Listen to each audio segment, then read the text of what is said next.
Minutes into the show's first episode, tragedy hits Laguna Beach's police headquarters. Officer Maria Delgado is shot by a gang that continues to make the community fearful, and LBPD veteran Tracy Harmon feels her colleague's death in her bones. Before meeting her latest trainee, the protagonist spends extra time in the locker room trying to control her breath and regain her composure. When she is introduced to rookie Alex Diaz, she puts on a straight face and proceeds to keep him on her radar, making sure that he doesn't suffer the same fate as Delgado.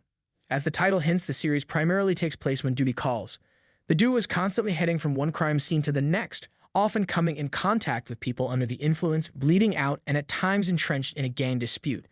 With so much exposure to affliction, Harmon and Diaz have to keep their composure and find practical solutions to the chaos that surrounds them. All the while, they are also trying to seek justice for Delgado and track down the faction responsible for her death. While emphasizing Harmon's and Diaz's personal development during their collaboration as mentor and student, respectively, On Call also demonstrates how the two characters develop as a team as they set out to defeat Smokey and East Barrio. On Call reminds me a lot of David Ayer's action movie End of Watch, which starred Jake Gyllenhaal. Tim Walsh and Elliot Wolf's On Call, like the David Ayer film, centers on the day-to-day struggles that two police officers, Harmon and Diaz, have while trying to investigate crimes and keep the peace in their community. Diaz's probationary time ends toward the end of On Call, and he awaits Harmon's approval that he is qualified for the position. Diaz also gives a moving statement on how she helped him grow as a man before Harmon tells him how well he did as her student. According to his speech, having Harmon as a mentor has helped him learn a lot and improve significantly. To his dismay, Harmon comes to the conclusion that he needs to restart his probation, suggesting that he is not yet prepared to operate as a police officer on his own.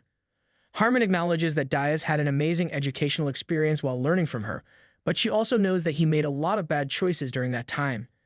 He also disobeyed orders and nearly perished in the final stages of trying to find Smokey's daughter, which was unthinkable.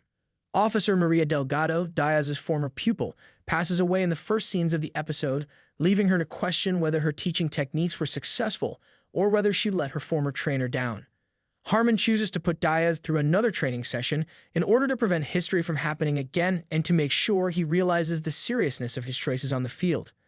She thinks he has a lot of potential, but after his near-death experience, she knows she can't just let him go without knowing the terrible repercussions of his choices. She makes sure he completes his probation and trains under her once more as a result.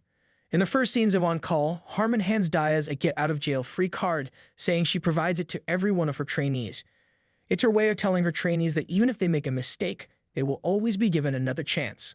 At first, Diaz feels deceived and angry when Harmon forces him to redo his probation. Diaz is appreciative of Harmon as his mentor, though, as she clarifies that her main goal is to protect him going forward. He understands that he has used his get-out-of-jail-free card by accepting her second chance. Sergeant Lasman takes drastic action after learning of the disputes inside the East Barrio gang and how they affect defenseless bystanders. He declares a tactical alert, which entails the arrest of everyone connected to the group. He intends to do this in order to stop the gang members' internal conflict from hurting defenseless civilians. Harmon is adamant that Lasman is making a grave error, but when Sergeant Koyama updates her on his new leads regarding Smokey's new contract, she gets a glimmer of optimism. A man who works at the airport secretly transports large amounts of drugs for Smokey, Koyama learns. After gathering sufficient proof of his wrongdoing, Koyama and his group burst into his house and demand that he assist them in apprehending Smokey. They observe Smokey's daughter, Leona, and another lady execute the pickup after the man leads them to the drug trade's location. Bowen, Leona, and the woman are attacked by rival gang members. The situation degenerates into violence. In order to prevent Smokey from leaving the scene, the police officers intervene in the gunfight due to the abrupt outburst of violence. Diaz follows Leona as Koyama, Harmon, and other officers get to work eliminating East Barrio members. He even notices Smokey, but Leona shoots at him and almost kills him before Koyama shoots her dead before he can catch him. When the argument finally gets heated, Harmon discovers Smokey seated in a nearby eatery. Smokey gives up after suffering serious injuries in the gunfight and losing his daughter.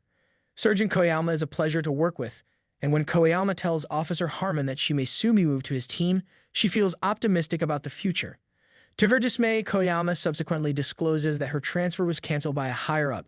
Since Harmon thinks she previously obstructed his promotion, he immediately assumes Sergeant Lasman pulled some strings and stopped her transfer.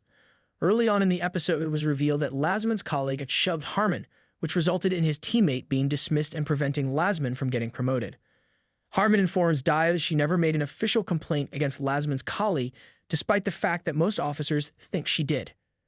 Harmon approaches Lasman for preventing her move, assuming that he too seeks retribution for the incident. Even if they may not agree, Lasman reassures her that they are both honorable police officers who are committed to upholding the law. Harmon comes to the conclusion that Lieutenant Bishop may have been at fault. She questions Bishop about why she canceled her transfer, and Bishop responds that she used unlawful means to track down Maniac. Harmon had shown Bishop her trust by telling her how she had located Delgado's killer in an early episode in the series. Regretfully, Bishop betrays her confidence by using her error as a justification to deny her advancement. Before enrolling in Diaz's class, Harmon investigates her family's background and finds out that her brother is incarcerated for armed robbery. When she admits to Diaz that she is aware of his brother, Diaz says his brother got into difficulty because he was in the wrong place at the wrong time. Many inmates from the East Barrio gang turn against Diaz's brother and put a hit on him in retaliation after Diaz and Harmon discover Maniac's whereabouts, halt his human trafficking operation, and arrest him for killing Delgado. Diaz's brother understands that accepting police protection would make him an even greater target, so he declines. Harmon makes the decision to pull strings and move him to a prison where no East Barrio gang members have been imprisoned. This protects him from Maniac's goons and guarantees his safety. Harmon responds that her sister retired from her service after being hurt in a vehicle chase when Diaz first inquires about her. But in episode 5 of the Amazon Prime Video detective series, she tells him the truth about her sister, explaining that she became addicted to painkillers following the injury and experimented with other narcotics. She lost everything and became homeless as her addiction got out of control. When Harmon saves a little boy's sister, who overdosed at a party, she is reminded of her duty to her sister, even though she had previously given up on her. She acknowledges that she has not been watching out for her own sibling, despite the fact that she assisted in saving the young boy's sister. In the hopes that incarceration will aid in her recovery, she so shows up at the park where her sister frequently congregates and arrests her. But Diaz thinks of a better way and brings her to a safe house that aids in the rehabilitation of many people like her.